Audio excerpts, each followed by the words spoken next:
আজকে আমরা অপারেটর সম্পর্কে জানব। তো অপারেটরটা আসলে কি? অপারেটর হচ্ছে সাংকেতিক চিহ্ন। তো সে কোন টাইপের সাংকেতিক চিহ্ন? সাপোজ আপনার বলি আমি দুইটা সংখ্যা আপনি যোগ করবেন, তো 5 আর মনে করেন 7, এই দুইটা সংখ্যা যোগ করবেন, তো যোগ চিহ্নটা আপনারা বসাইতে হবে। এইটা হচ্ছে সাংকেতিক চিহ্ন, যেটা হচ্ছে অপারেটর নামে আমরা বলি। এই 5 আর 7 ইজ ইকুয়াল 12, এই ইকুয়াল একটা সাংকেতিক চিহ্ন, এটা একটা অপারেটর। তো এই যে সাংকেতিক চিহ্নগুলোকে আর কি অপারেটর বলা হয়, যেটা দুইটা ভ্যালুর ভিতরে আপনার ম্যাথমেটিক্যাল অপারেশন অথবা লজিক্যাল অপারেশন বলে সেটা করে থাকে। তো আমরা অপারেটরের সংজ্ঞাটা একবার একটু দেখি।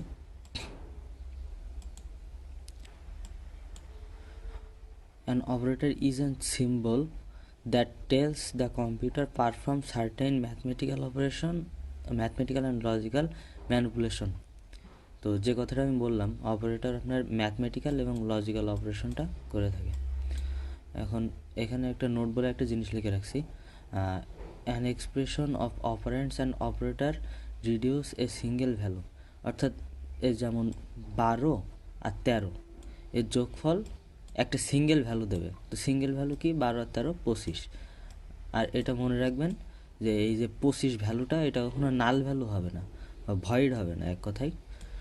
তো এটার কোনো না কোনো ভ্যালু থাকবে, যে কোনো টাইপের। সেটা হইতে পারে ক্যারেক্টার, সেটা হইতে পারে আপনার যে কোনো টাইপের ভ্যালু, এক কথা আর কি। ইন্টিজার হোক, ফ্লট হোক, যে কোনো টাইপের ভ্যালু হইতে পারে, কিন্তু নাল হবে না কখনো, বা শূন্য হবে না, এক কথায়, মানে ভয়েড যারে বলে।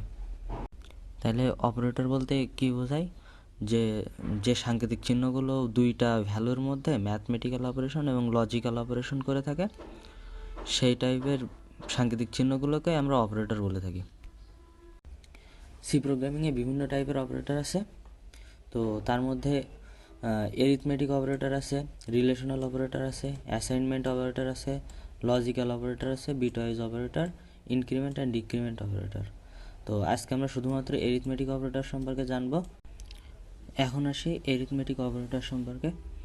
তো এরিথমেটিক অপারেটরের ভিতরে এই যে প্লাস চিহ্ন, যেটাকে আমরা এডিশন অথবা ইউনারি প্লাস বলি, এই যে মাইনাস চিহ্ন, যেটাকে আমরা সাবস্ট্রাকশন বা ইউনারি মাইনাস বলতে পারি, এস্টিক চিহ্ন, এটা দিয়ে আমরা গুণ করি দুটো সংখ্যার মধ্যে, যেটা মাল্টিপ্লিকেশন চিহ্ন বলে। এই যে ডিভিশন চিহ্ন, এটা দিয়ে আর কি দুইটা সংখ্যার ভিতরে আমরা ভাগ করি, এবং এই চিহ্নটার নাম হইতেছে মডুলার চিহ্ন, এটা দিয়ে দুইটা সংখ্যার ভিতরে ভাগশেষ নির্ণয় করি। তো সাপোজ জিনিসটা একটু দেখায় আপনাদের, 5 ডিভাইডেড বাই 2, তো এর ভাগফল কত হবে? এর ভাগফল হবে 2। আর যদি ভাগশেষ নির্ণয় করি, তাহলে 2 আর 2 4 হয়, আর ভাগশেষ থাকে 1। তো সেই ভাগশেষটা বের করার জন্য আমরা আর কি পার্সেন্টেজ সাইনটা ইউজ করব, বা মডুলার চিহ্নটা।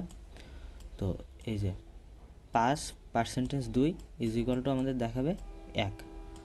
তো আজকে এই পর্যন্ত। নেক্সট দিন আমরা এই জিনিসগুলো প্র্যাকটিক্যালি করে দেখব। ধন্যবাদ সবাইকে।